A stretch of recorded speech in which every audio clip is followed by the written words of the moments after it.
where if you work hard and do what you're supposed to do, you're actually going to be rewarded.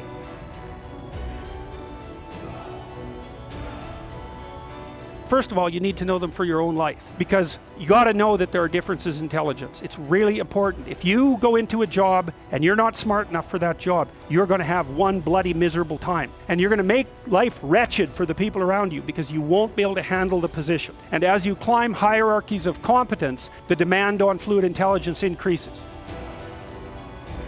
What about the risks for you to stay with this job you absolutely hate? Well, let's think that through. Okay, so I have this dead-end job. I hate it. I'm getting bitter. Where am I going to be in 5 years? I know where, because I've watched this with people. You're going to be just like you are now, except a lot more of what's good about you is going to be gone, and a lot more of what's terrible is going to be amplified. In 5 years, you're going to be 10 years older instead of 3 years old. Find that when you start a new job, especially if you've stretched yourself a little bit beyond your zone of comfort, that you very much feel like an imposter, right, when you're first there. And then the question is, well, how do you master that? And the answer to that seems to be, well, it seems fairly straightforward. If the place that you're in has any degree of possibility, if it isn't inhabited by demons, so to speak, the best way to act is to lift your aim upward and attempt to get your act together and to tell the truth and to live a meaningful life and to do difficult things, all of that. I have a job I hate. It's like, well, yeah, but I'm not dying from it. It's like not as bad as it can be. So you factored in the risks already. They get invisible. You think, well, I can't jump out of this job because what about all the risk? It's like, yeah, no kidding. You got to get your resume in order. You got to send it out. You got to send 50 of the damn things out before anybody will call you back. You have to come up with a story while you're a good employee, and maybe you're not yet, so you have to figure out how to do that.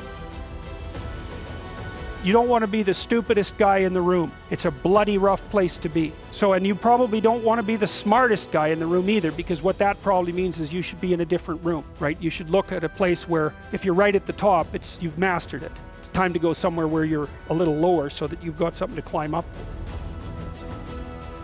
When I talk to people about doing the future authoring program, they often put it off, and it's not surprising because it's hard. But it's more than that. They think, well, I don't know how to write. I'm going to do a bad job. I don't really like assignments. I'm going to have to do it perfectly. I need to wait till I have enough time. And like one of those is enough to stop you cold, and all 5 of them, you're just done.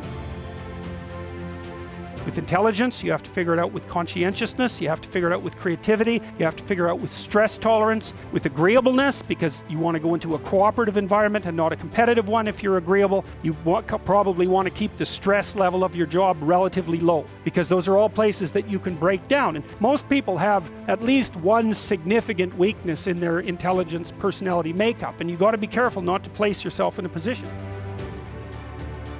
You're a terrible writer, but if someone put a gun to your head and said, you have to have your 100-page thesis done by next Monday, or I'll shoot you, but I don't care how terrible it is, you would sit down and write it. And the thing is, then you have it, right? Then you have something, and then you can fix it. You can iterate and fix it. That bad first draft, that's the most valuable thing, and so that's what you need. You need a bad first draft of yourself.